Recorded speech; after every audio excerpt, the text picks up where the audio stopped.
Hey everybody, and welcome to this special episode of, what are we going to call it? Stadium Q&A. Stadium Q&A, an evening with Stadium Comics. Yeah. Evening harder? Okay, I don't know. But this is a result of the contest from episode 119 of Unboxing Wednesdays, where we asked you guys to ask us any question. It's kind of like a Reddit AMA. Pretty much. Right? Except we don't get any karma for these questions. I wish. We get the goodwill of all of our viewers. Everyone go there. like this to your screen. So we've got a lot of questions to answer. We don't want to keep you too long, so we're going to get right to them. And at the end, we'll reveal to you who the winning question asker is. And that person will win a copy of our exclusive Megatron cover by Alex Milne, which is on sale now at stadiumcomics.com/exclusives if you don't win today.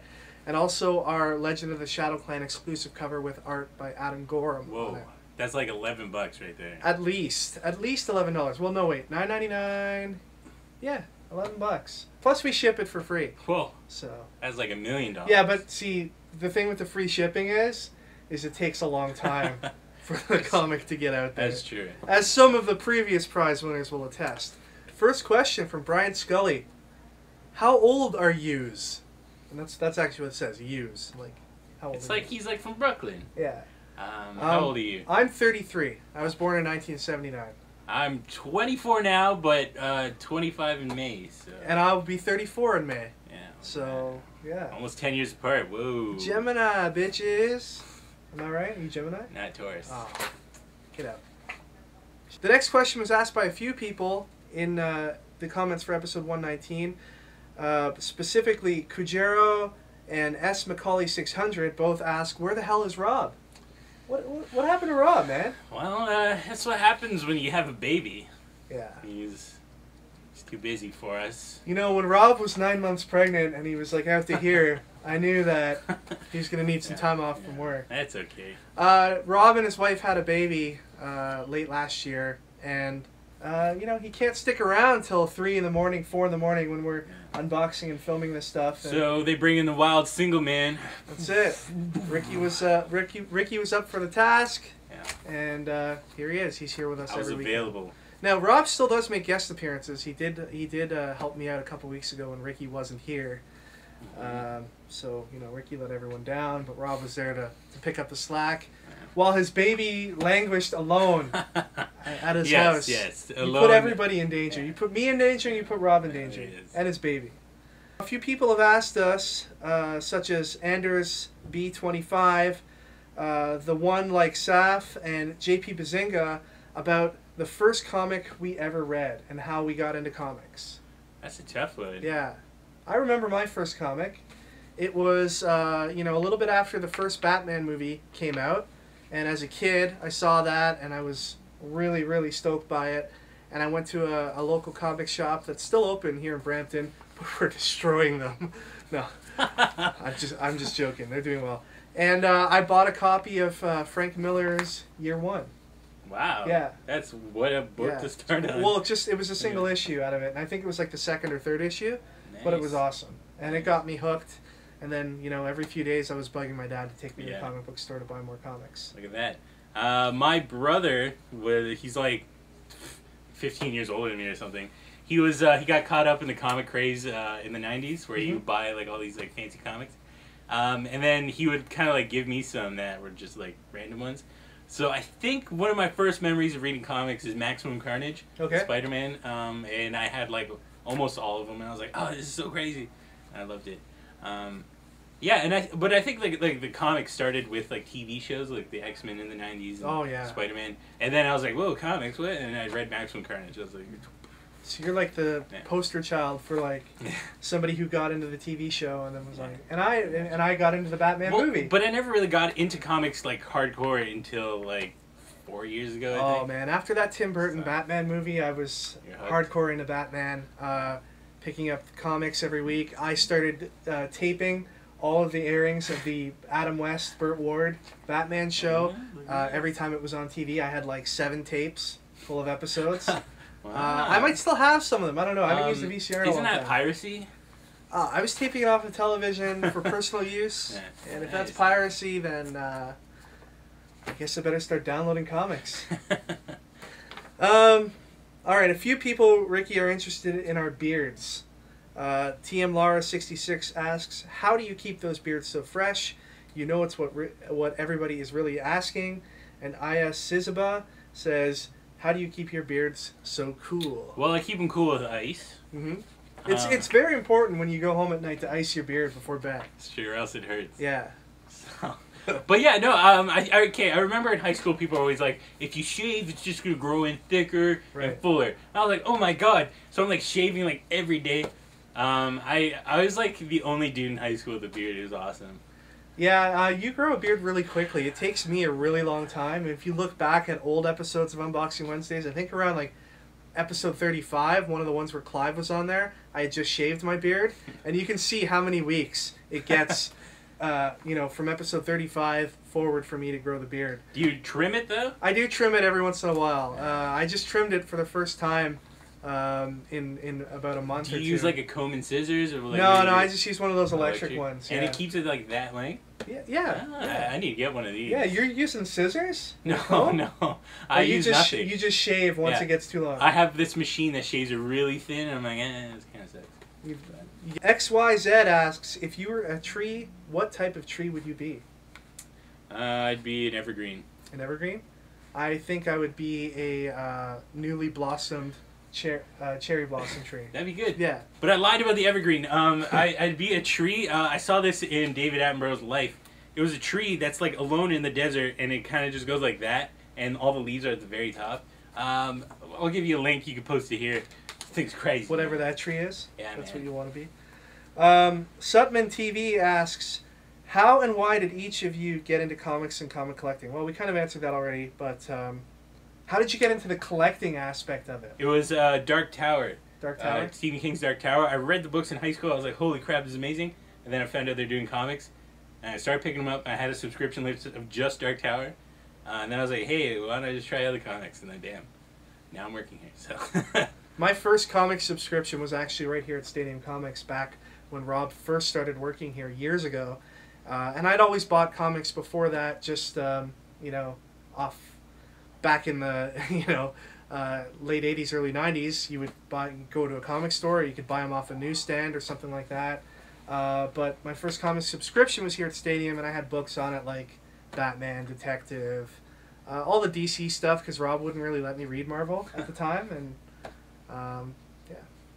anyway. What a friend. Leonardo Chagoya asks, Kevin, what made you want to open a comic book store, and what were the risks you faced when you opened the store?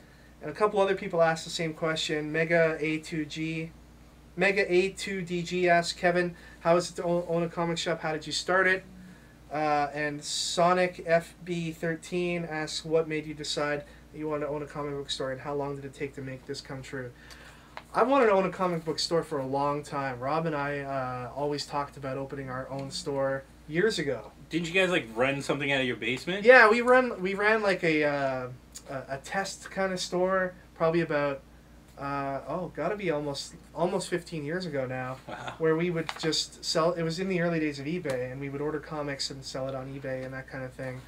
And but going to school and having a job and stuff like that, you just didn't have time for it. And then Rob started working here, and the owner of this store retired 5 years ago in 2008. And Rob and I had been talking about wanting to open a store. He retired, and we had the opportunity to purchase it off him. And there were a lot of risks when we started it up. Rob and I had literally no capital to run a store. We had to go around and beg banks for money to lend us so that we could operate the store. We got a very, very small loan, but I would say the thing that kept us afloat was the fact that we already had an established list of customers that had been coming here for years. It was a small list of customers. We've grown it to a huge, huge list of regular customers now, people like yourself. But it was a small list of regulars who would come in every week and pick up their books, and that's what helped us with our cash flow and stuff like that, and helped us get going. And we made some mistakes along the way in the first year. Things weren't always rosy, and over the last couple of years, things have been good. But it was particularly risky for you, wasn't it? Yeah, actually, because I ended up, I had a pretty high-paying job at a retail outlet here in Brampton. I was getting paid a lot of money, and but I was sick of the work, and I was sick of as a retail manager. It's a tough job, and I was sick of the hours. I was working like 60 hours a week, so I walked away from it and made this my full-time thing. Good job. So I was a little shaky at first, but things seem to be working themselves out now. Ricky, also Mega A2DG says he has a good idea for a comic book. What do I do? Oh, if you have a good idea for a comic book, if you're an artist, it would be to find a writer to write it, and then you could draw it, or you could try writing it yourself and get writers to help you. Yeah. Or if you're a writer, oh, good luck. No. It's tough, right? It's tough for writers. You either have to have money to pay an artist, or you need to like just be friends with an artist and be like, hey man, could you do this?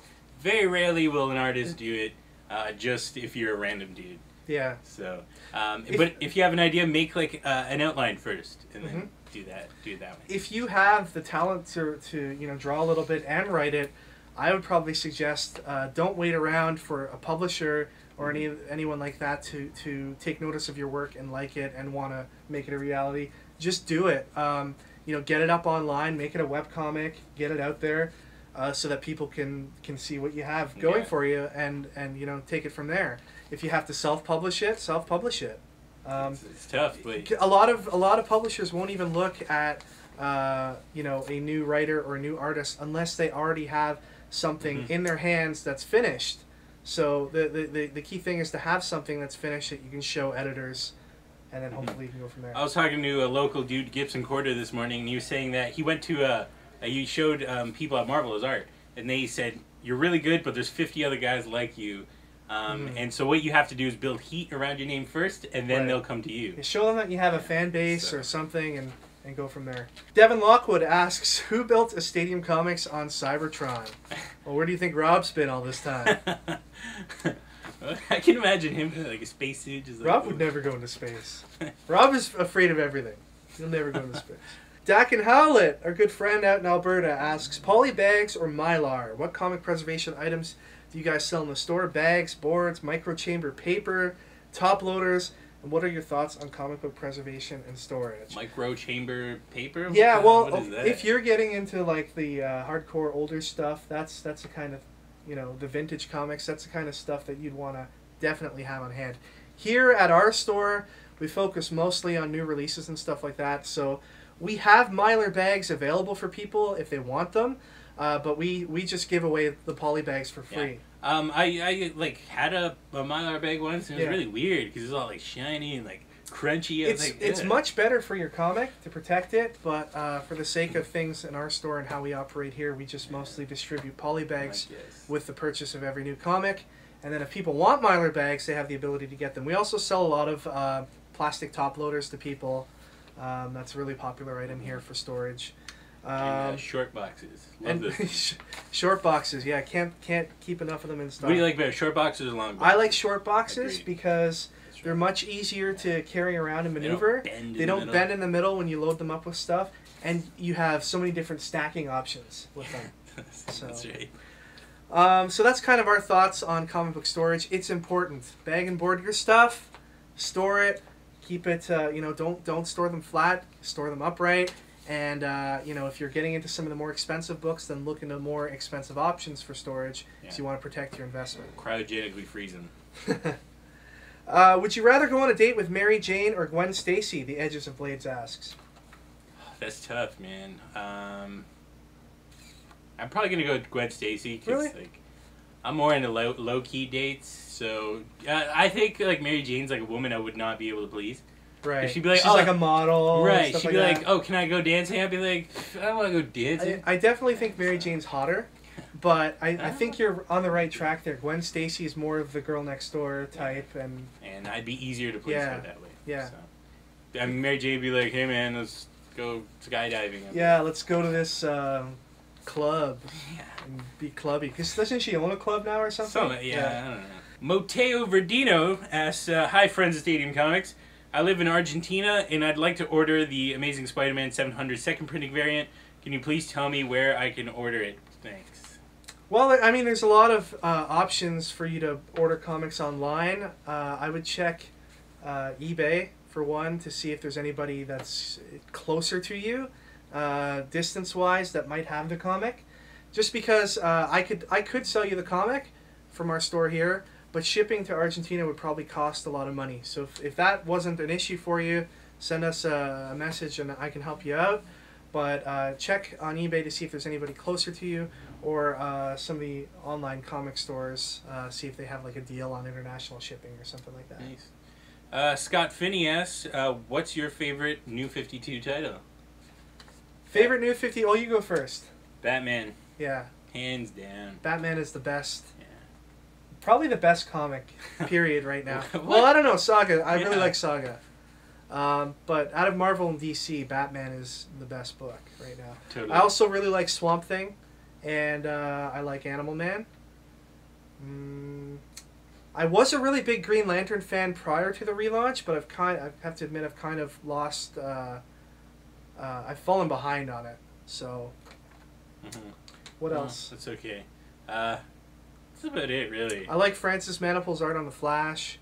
I liked Batwing and Huntress when Marcus Toe was drawing them. I was big into Suicide Squad at the first couple of issues. Yeah. Now, Ken Lashley does awesome covers on Suicide Squad. But yeah, I don't really read the inside of them. All right, now Moon Knight Movies asks if you movies. I don't think that'll ever happen, but you never know. If you could kidnap a comic creator and make him make Stadium Comics an exclusive comic, who would be the guy or gal? Good question. Who would make a Stadium Comics exclusive cover? Scotty Young. He's gonna come here. You'd want Scotty Young. I'd lock him in the room with Clive and Sean Hatton, and but Scotty Young's too exposed now. Like, he's too overexposed. He's got all those variant covers. They would know what he's missing. Yeah. Right. Well, not only that, it's just it wouldn't, like, it's a Scotty Young cover. Oh, it's like the other 50 Scotty Young covers. You can never have too much Scotty Young. I would Jim Lee. A Jim Lee. Yeah. A Jim Lee variant cover, Stadium Comics exclusive. That would be amazing. Yes. Jim Lee. Damage Dealer 247 is dealing damage in this question. He is asking, why, when showing the Hit Girl variant, did you not point out that it's an homage to Elektra cover from Miller's run? Yeah. You guys are supposed to know everything. Yeah. My faith is truly shaken. Keep up the good work, guys. Okay. We dropped the nerd credit a few points there, right? Truth of it is there's a couple things involved. Number one, Rob's not here when we're filming Unboxing anymore, and Rob is like the ultimate comic book historian. He knows everything about comics, and behind the scenes when Rob was here, and I'd be showing stuff, and I would miss things like that, and Rob would say, hey, by the way, that's a tribute to such and such an artist or such and such a cover. So sometimes I miss it. The other thing is I don't even remember really showing the book, so I probably just showed it really quickly because we were getting near the end of the night and I wanted to. He drinks when I phoned it in, guys. I phoned it in. I'm sorry. Kid's the sass. Yeah, you know how it is. All right, so Mad Cows Gaming asks, do you get free comics or do you have to buy them? Ricky? For your own collection. We get free comics for Flavorful Reviews. Yeah. And that's it. Everything else I have to pay for. I mean, I get a store discount, but that's about it. I take whatever I want. I own the store. But I don't take much. I take like a couple books every week. So it's all I can manage, because if I took more, I would just, I wouldn't be able to get to it. I don't have a lot of time. The bourgeoisie just keeps taking, meanwhile the proletariat. Well, I pay for it. I still pay whatever I pay to get the book in the store. Yeah. All right, so Jensenator 777 asks, if you could rewrite any one significant arc in the Marvel or DC universe, which would it be, and what would you change? The whole Batman IRP, Final Crisis, Return of Bruce Wayne. What? The whole arc. That was wicked when you go through time. Man. It was all. I didn't like it. That was good. I didn't like it. I didn't understand. You understood Final Crisis. I enjoyed it. But did you understand it? Why did you enjoy it if you didn't understand it? Because there's stuff behind it that you're like, I don't know, it's tough. I liked what was happening, but I mean, it doesn't. You're kind of like, I kind of know what's happening, but maybe I don't know. What would you rewrite? I don't know. Maybe the end of Batman 17. Fair point. Fair point. Or I don't know. Pick anything. Walking Dead #1. How about every book you've ever reviewed on Flavorful Reviews? Because you hate everything. The Superman by George Perez. Okay. There you go. Yeah, that would be good. And I did change it in Writing 101. That's true. That's true. Drummer 232012. If you could create any crossover comic series, what would it be, and how would the characters get along with each other? What would you cross over? Care Bears and My Little Pony, and they hate each other. See, the My Little Ponies have the cutie mark, and the Care Bears have that thing on their bellies. I don't even know what that is. Yeah, but that stuff, don't they like use Care Bear power and the Care Bear countdown? Care Bear stare or something? Yeah, to like emit energy or whatever it is from it. So, I would cross over Care Bears and like Dragon Ball Z, because you got amazing. the Care Bears with their like energy things coming out of their bellies, and then you have like Goku with his stuff, and I think that would be awesome. That's a good idea, man. Okay. Let's do it. Care Bears would be wiped out in seconds. Seconds! David Spaniel says, if you got powers, what superhero or supervillain would you become? What would your name and costume be? I'd be able to freeze time, like no doubt about that. And I think I'd be known as like the Time Shift or something. I don't know. And I'll be like British, right? Because like Greenwich Mean Time is like, so I'd have like a bowler and drink tea all the time. I'd be called the Time Shift. And you could like make it any time zone, and anywhere you are, you can just decide. Just like ruin train schedules. I'm gonna do Eastern. Right now, I'm doing Eastern Standard Time, and it just changes in that time zone. And then like trains are late, and everyone's all like, I don't know what's going on. What would I be? I'd want to fly, and I'd want the power to go back in time. Whoa, to change that's messy, man. In time. You can go back in time and fly at the same time. I'll fly through time. Yeah, a time traveler / flying superhero. My God. And my name would be Time Flyer. Time flies, and that's Time flies. That's good. That's like your catchphrase. You like time. Yeah. I'd be like, I'd get out of a date with a woman at a restaurant, and I'd be like, I gotta go. And they're like, why? Like, stay. Let's have coffee. And I'd be like, time flies. Whoosh. Wicked. Write it. That's good. Write it. Done. All right. Tesla165 asks, how does Superman get a haircut? I think the answer to this is easy. He just stares into a mirror and uses his laser eyes. They have a cover where he's like shaving or something. Yeah, probably. So. I mean, that makes sense. Right. Our good friend Alice Quinn says, can we get a whole video of Ricky reading Valentine's Day cards with smooth jazz? Best part of the episode. I feel wooed, Ricky.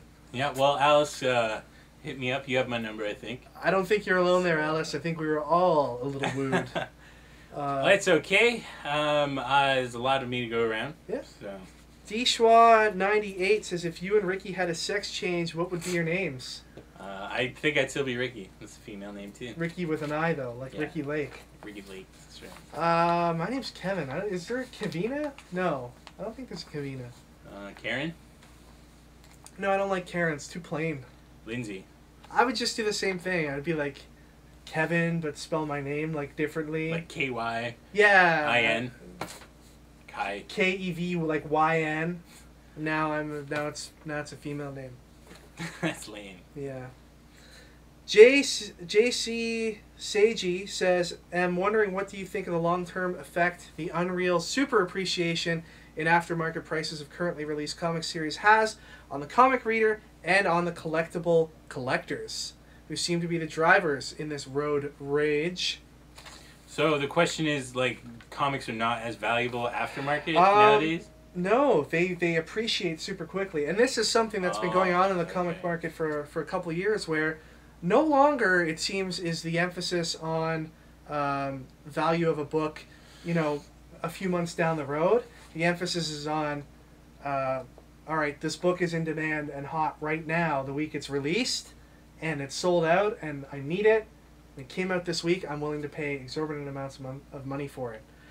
So it seems to be the new stuff that appreciates super rapidly. Take, for instance, Spider-Man issue 700, right? Yeah. There was copies of that selling for $40, $50 and more online right when it first came out, and there was this mass media attention on it. But now if you go on eBay and try to buy a Spider-Man number 700, I bet you can find one for a much more reasonable price. It was the same thing with the Amazing Spider-Man Obama issue. When it came out, it was a hot item. Everybody wanted it. Everybody needed it. Drove the price up. And then slowly over time, the prices declined. There are some exceptions to that, though. Take, for instance, Saga number 1, or Revival number 1, or The Walking Dead number 1. Yeah. Can they hold these values over a long period of time? I don't know. It's hard to predict. Anything can go. I mean, if we look at the past model of what was hot in the 90s, and then where they are now, like, you can buy Death of Superman for 10 cents. We probably have some of it. Yeah, so I don't know. If we see the same cycle that we did back in the 90s, then I think we're looking at these values decreasing sharply. But I don't think we're dealing on a level playing field. I don't think we're looking at the same situation as we were in the 90s. Right. The stuff is much better now. It's tied in more with other forms of media, and there's a lot more attention focused on really quality artwork and stories, and you know, the movies and all that kind of stuff. Should write a master's thesis about this. So it's hard to say, but I would wager that a lot of those books that are valuable now will still hold value over time. I hope that's what you were asking. And scene. Yeah. Postabox asks, what is the greatest thing about working in a comic store? The ladies? No. The money? No. I think the people. Like, yeah. in all honesty, like, as annoying as some people could be asking for, like, I don't know. Annoying people. Sometimes people are like, oh, do you have Batman number 1? Why don't you have Batman number 1? It's like, dude, really? Like, Batman number 1? Like, where are you going to get You're talking about Batman number 1 from, like, 1940. No, like, New 52 Oh, New 52. Well, some stores will still have New 52 like, Batman number 1, but they're probably charging $20-30 for and it. you're like, okay, dude. Whereas we sold it all for cover price. But yeah, no, the people are awesome because then, you know, you just get to talk to them all day and you're like, yeah. I agree. We got a lot of great regular customers and even people that we've never met before that walk through the door, and, you know, they walk through the door and we instantly have something in common. We like comic books, right. So... And the people about. Walk in who watch this show are awesome. Yeah, we get a lot of visitors that come to our store the first time that have just watched Unboxing Wednesdays, and that's how they found out about us. And that's super awesome when those people come in. So if you're one of those people, I give you a virtual high five. Or come in person, and I'll give you a in-person high five. The Marvel fan FBI10 asks, I've been reading Boom Studios' Death Watch and was wondering, how would Marvel and or DC characters feel if they had to fight to the death, and who would come out on top? Easy answer, DC characters, the good guys, the heroes, they wouldn't fight to the death. The villains would win in a cakewalk. Yeah, that's true. Because they're willing to kill, whereas DC heroes aren't. Well, really. I mean, DC heroes might just kind of subdue them, where they can't do anything. So. Maybe. But I think if it's a fight to the death, I mean, a villain's eventually going to come out. Well, they would just tie him up and then wait until they die of starvation or something. Oh, I guess they'd feed That's him still killing them. Okay, though. then they'd wait until they die of old age, and it's like, can't do anything. It'd be a really boring comic. It's pretty much what a prison is. Toby Gwynn asks, what would you rather fight, 100 duck-sized Rickies or one Ricky-sized duck? Yeah. I think I'd rather fight a Ricky-sized duck, because that would just be cool to see a big duck.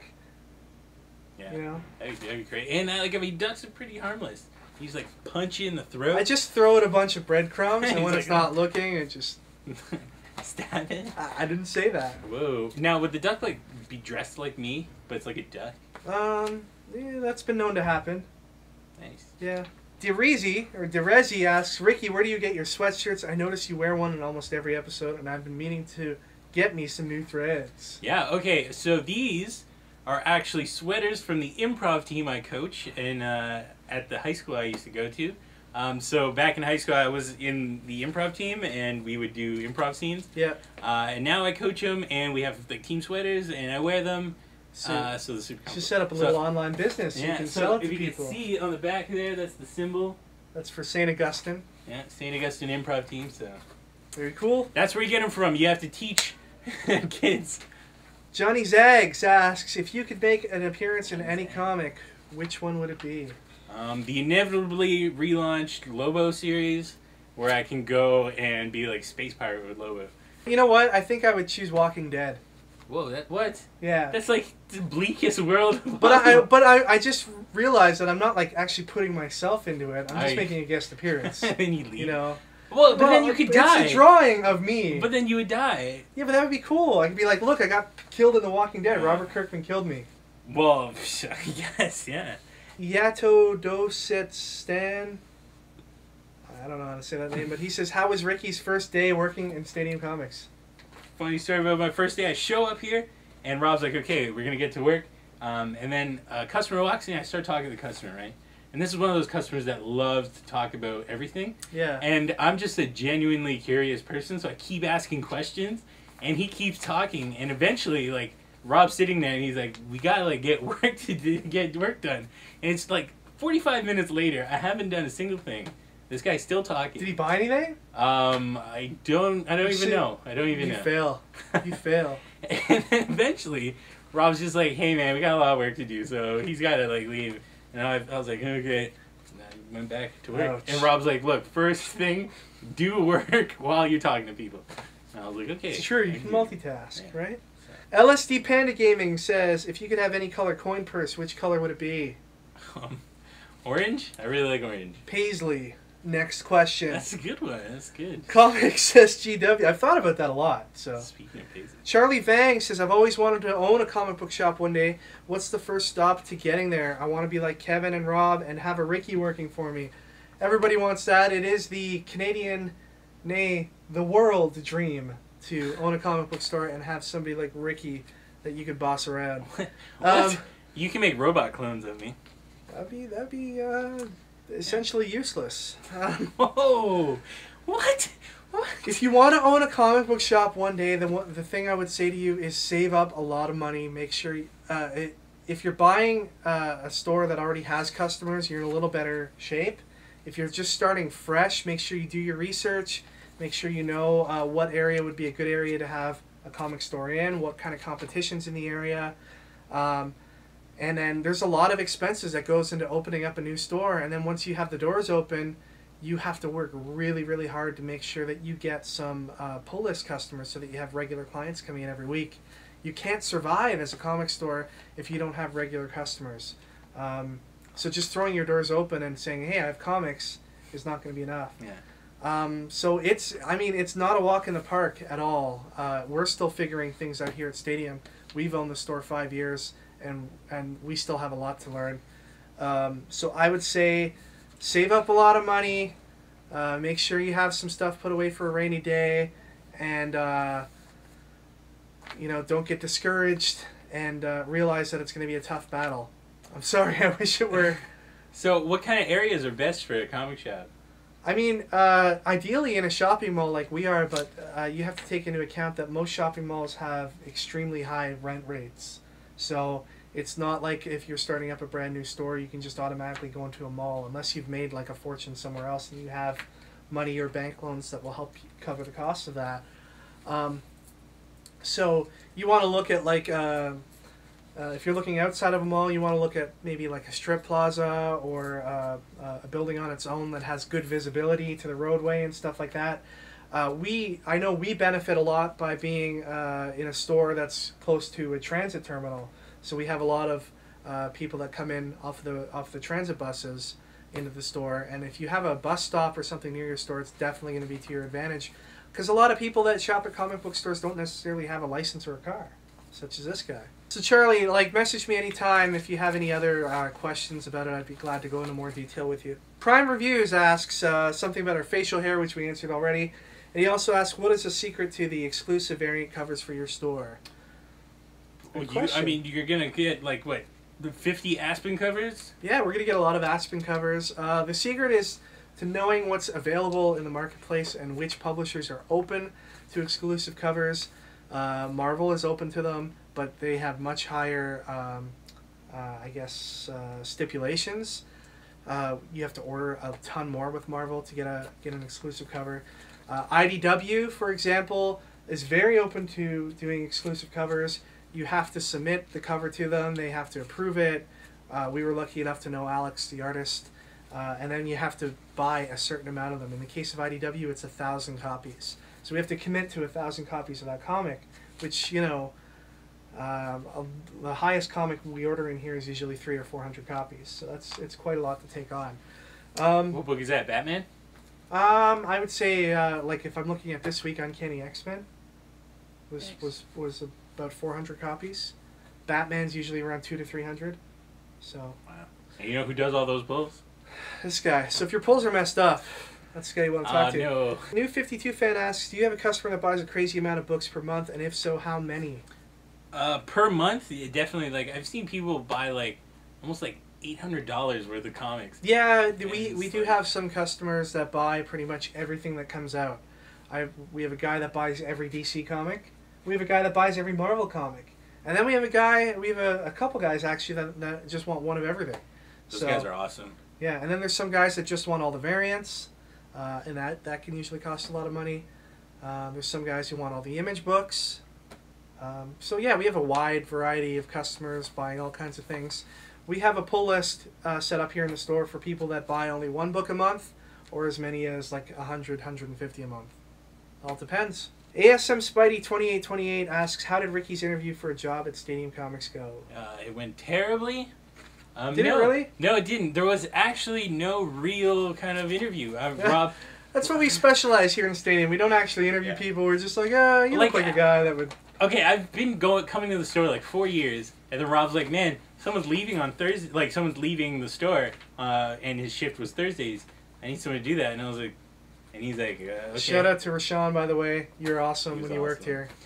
So I stole his job, and then I started working here, and then that was when the New 52 came, and like things got really busy. So then you guys were like, hey man, we need you for like more days. Yeah. And I was like, yes. So then that was my interview pretty much. Was those Thursday nights. Nice. Jockus Nerdius asks, my question is, which one of you guys pisses excellence and who pisses greatness? I think I'd like to piss excellence. I don't piss any of those things. I keep all the greatness and excellence right inside of me. No, see, but I have an excess of that, so then it has to... You can never have too much. It's like when you have too much vitamin C, and your body just has to expel it a little bit, so... Does that happen with you a lot? Do you eat too much vitamin C? No, but it happens. Okay. Your body can only absorb so much vitamin C. CoolCats36 asks, my question is, are you guys wizards? Yes. You guys have awesome tacular beards. Thank you. I am a wizard. I specialize in words. Cooley Movies asks, everyone hates something about their job. What do you guys hate about your job? What do you hate about your job? Discount graphic novels. Why? Because we'll get 1 billion of them at the same time. And you have to like bag them all? I have to bag every single one of them. What about doing bags and boards? I like that because it's soothing. You know, you just kind of sit there, listen to music. Sometimes if the store is kind of empty, I'll like watch Unboxing Wednesdays. No, I don't do that. Could you imagine how lame that'd be? See, what's lame about watching Unboxing Wednesdays? Nothing, but I watch it at home on my own time with a bottle of lube. Naked? Yeah. I think for me, I hate bags and boards. Yeah. Yeah, doing bags and boards. I noticed somebody doesn't do them. Well, that's why I hired you, my friend. Ooh.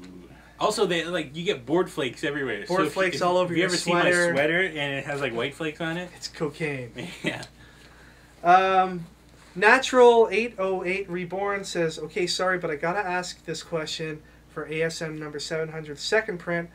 Wouldn't the cover itself be considered a first print and the story a second print, but the cover a first print? Yeah, I'm just baffled by that because I love the cover. I believe it's second print variant, right? That's what they call it. Yeah, they call it a second print variant. So second print being that the story inside has gone through the second printing, and the variant cover being different than the first cover. It's just a way to steal your money. Yeah. Very rarely you'll see a comic that goes through a second print that doesn't have something different on the cover, whether it be a color change or a different image entirely. And it's also to tell the people buying it that it is a second printing. Yeah. Like if the cover is exactly the same, you'd be like, oh, I got tricked. Exactly. So. Natural 808 Reborn then also asked, my question for both of you is something that I must have an answer for now. Do you feel Crossed can be a contender to The Walking Dead if they made it into a TV series or just in general? No, not even. They'll never let it happen. They'll never. It's just not as good. Well, that for one. I mean, I do think it has its merits. I don't know. But they would never put Crossed on television. If it were made into a movie, it would be rated X. Yeah. I don't think there's a way that they could do it justice on screen. I don't even think it's very good. Yeah, and Walking Dead, for all of its violence and you know, horrible imagery and stuff like that, it still does kind of have mass market appeal. Where you know, there's a couple moments in there, like in issue 100, where you're like, oh god, this is brutal, and I can't believe that they printed this. But for all intents and purposes, it is a piece of literature or comic. It's a comic that can be enjoyed by a wide variety of people. Crossed is aimed towards a very specific type of customer, and doesn't have the same mass market appeal. I don't think There's just some crazy stuff going on in Crossed. I don't think anyone at the store picks up Crossed, do they? We have some people that pick it up in graphic novel, but nobody buys the single issues. The Captain Cummings says, who makes a better Spider-Man, Peter Parker or Doc Ock? Technically Doc Ock, because he's more superior, but Peter's got the morals, I guess. Yeah, Peter is the, you know, he's the Spider-Man, and I'm sure it's just a matter of months before he's back in the page of his book. Mr. I Talk Apple says, Sex, Marry, Kill, Rick Grimes, the Stock from Saga, or Master Splinter. Okay, I'm marrying the Stock. Okay, reason. Because she's sexy. Okay. I am killing Rick Grimes. And who's the other one? Master Splinter. I guess me and him are getting crazy. I'm marrying Master Splinter so I can absorb some of his wisdom and knowledge. I guess. Okay. Also, he'll teach me how to be a ninja. That's true. Right? And so, Right. marry him for the long term. I'm going to have sex with the Stock because she's got a lot of arms. But she's a good, like, motherly woman, you know? I don't know, man. I don't know. I think Master Splinter can be a little bit more motherly. And then I'm going to kill Rick Grimes because I don't really have a use for him. He's going to die eventually. Yeah. Ahmad Abi Shifa Mod Hassan says, who is your favorite comic character and why? Lobo. Lobo? Yeah. I've always had a soft spot for Superman. Superman is what I was raised on as a child. That's like saying, oh, I like Air. Like, okay. I like Superman. I loved Christopher Reeve's Superman movies when I was a kid, and I would always run. You know, I'd do the thing where you make the towel a cape and Superman. Superman and Hulk Hogan. That's what my childhood was all about. Whoa, that's super American of you. Yeah. Dinky Boy 03. Do you like Marvel Legends or Marvel Select figures better? I like Marvel Select because they're bigger figures and they're pretty much the same price now. Yeah. The Marvel Legends are all around like $21, $22.99. Almost the same price as the Marvel Select. And you get bigger figures. Okay, the Batman nerd asks, what the hell happened to Writing Comics 101? He says that was the best thing you were doing on our channel. Yeah, okay, so I wasn't getting as many views as I kind of wished. Okay. And I kind of was like, is it worth it? And then I got busy and it's a lot of work. It is a lot of work. Right? But I did like the one I did with Fred Kennedy and Adam Gorham. I want to do more of that. Like where you kind of interview somebody and you come up with a story together. Yeah, so I might change the format of it and bring it back as more of a collaborative kind of thing. You gotta do it, man. The people are demanding it. Is this what you guys want? Do you want this? They want it. Jose Sanchez asks, how did Unboxing Wednesdays come to be? Back when we started Unboxing Wednesdays, the store wasn't as successful as I guess it is right now. And we thought that one of the things that we could do to try to change that and to make things a little better would be to put out a weekly video series. And we thought what would be really cool to show people out there, you know, and a lot of people just do, hey, you know, this is what I have in my store, and hey, this is a figure I got in, and all that kind of stuff. But what we thought would be really cool is if we showed our entire shipment that came in so people could see everything, and then, you know, maybe that could help them make their buying decisions, and also they could see all the awesome stuff that we get. So that's kind of how it started, and I'm really happy with how it's turned out so far. Yeah. I think it's been a big help to the store, and dare we say YouTube's favorite comic store? We are. I think we are the most subscribed to comic book store on YouTube. Maybe. So if there's someone else, let us know. I think it's safe to say we are YouTube's favorite comic book store. I don't know. I could be going out on a limb here.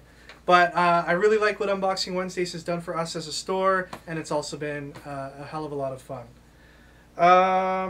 What is your favorite comic book in your collection? David M. asks.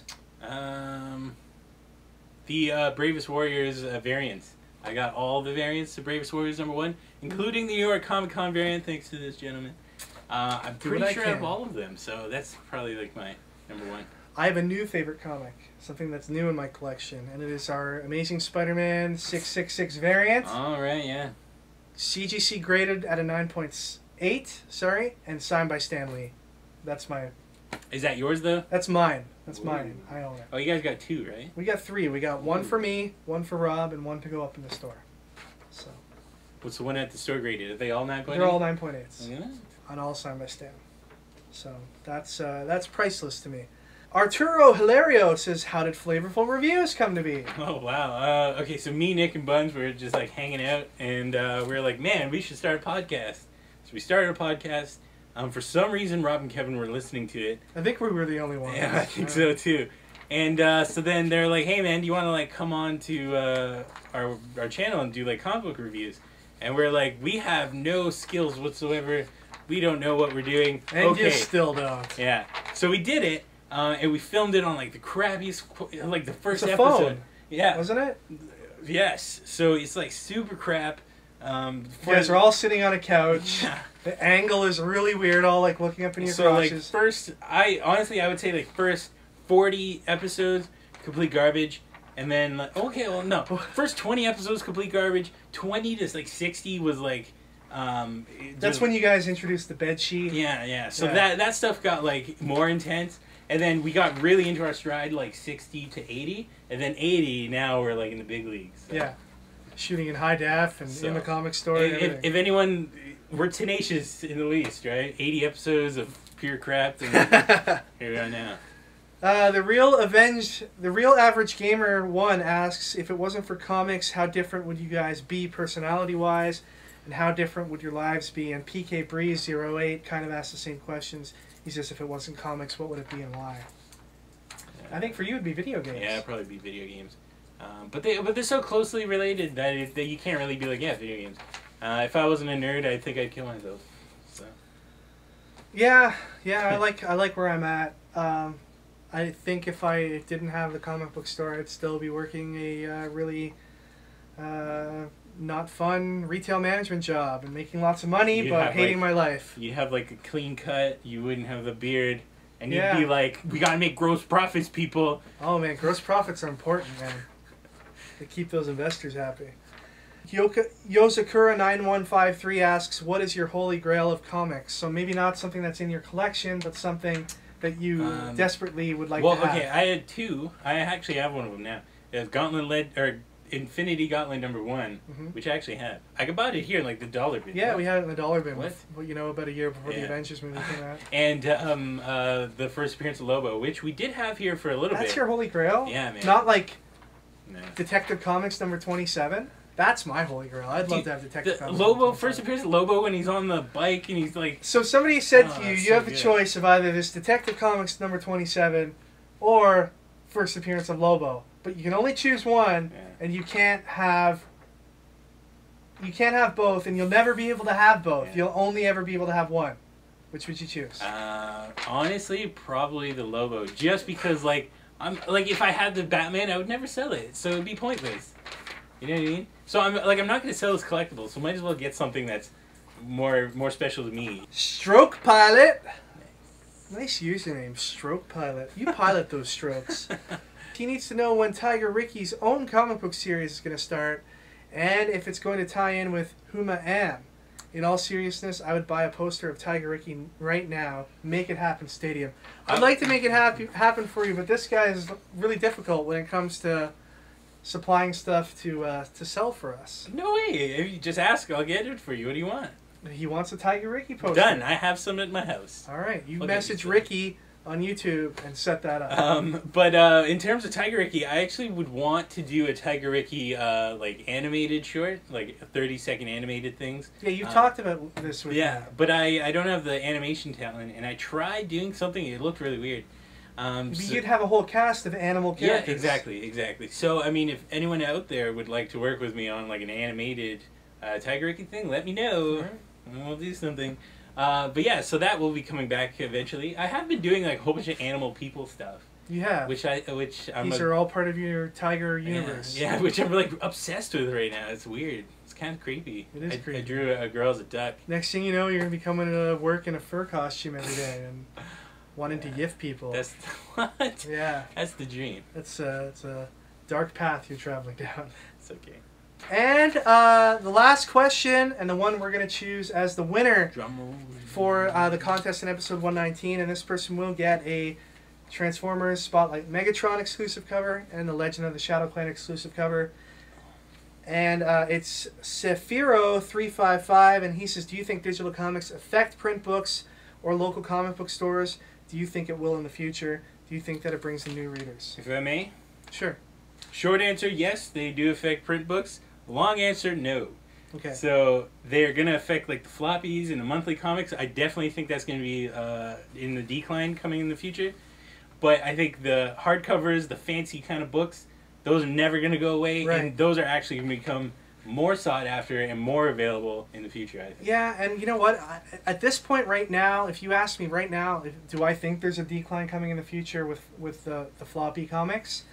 Judging by the way the market is now, I would say no. I would say that your print customer ultimately is a different customer than your digital customer. And there are people reading digital comics. It's not going away. But I think it's opening up more. I think we're getting more readers in general with the combination of digital and floppies. If the print comics go away or they decline, well then what is your local comic shop doing to kind of plan for that? You know, you can't just avoid digital completely. People are going to read digital. They are reading digital. Whether they're downloading it illegally off the internet or they're purchasing it through things like Comixology. So our stance here at Stadium Comics is we recognize that there is a market out there that's reading digital only, and we want to serve that market.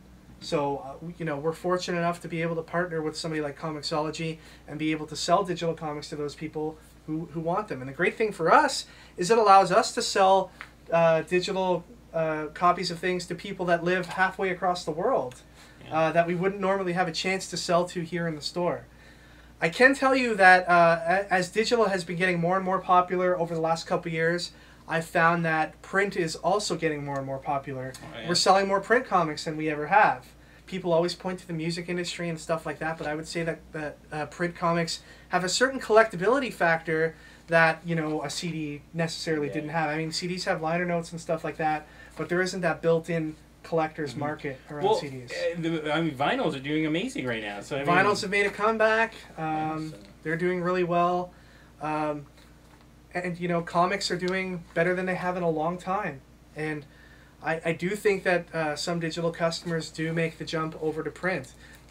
And do some print customers leave print for digital? Sure, but for every one that leaves, it seems that there's a new print customer coming to the shop every day. So we'll have to see what the future has in store for it. But the one thing is, you know, us as a comic store, we want to be prepared that, you know, if our comic sales in print are half of what they are today, well, what else are we going to sell to, you know, to make up for that? What other experiences can we offer customers, such as events and signings and free comic book days and exclusive covers and stuff like that to keep people interested in the print editions? Yeah.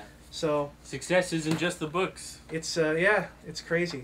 It is a lot in the you know, in the experience you provide people when they come into the store. So that's it for questions. My mouth is dry. I'm going to take a drink of water. I want to thank all of you guys for all the questions you asked. If you need any clarification on anything, feel free to make a comment on this video here. If you have any additional questions, I'll try to answer them here, or Ricky will try to answer them. And hopefully we can do something like this again in the future. But a little bit more advanced. Yeah, maybe a little more interactive, maybe a little more live. I don't know. Anyway, take care, everyone. We'll see you all on the next episode of Unboxing Wednesdays, or Previews Reviews, or Flavorful Reviews, or Comic Shop Quiz.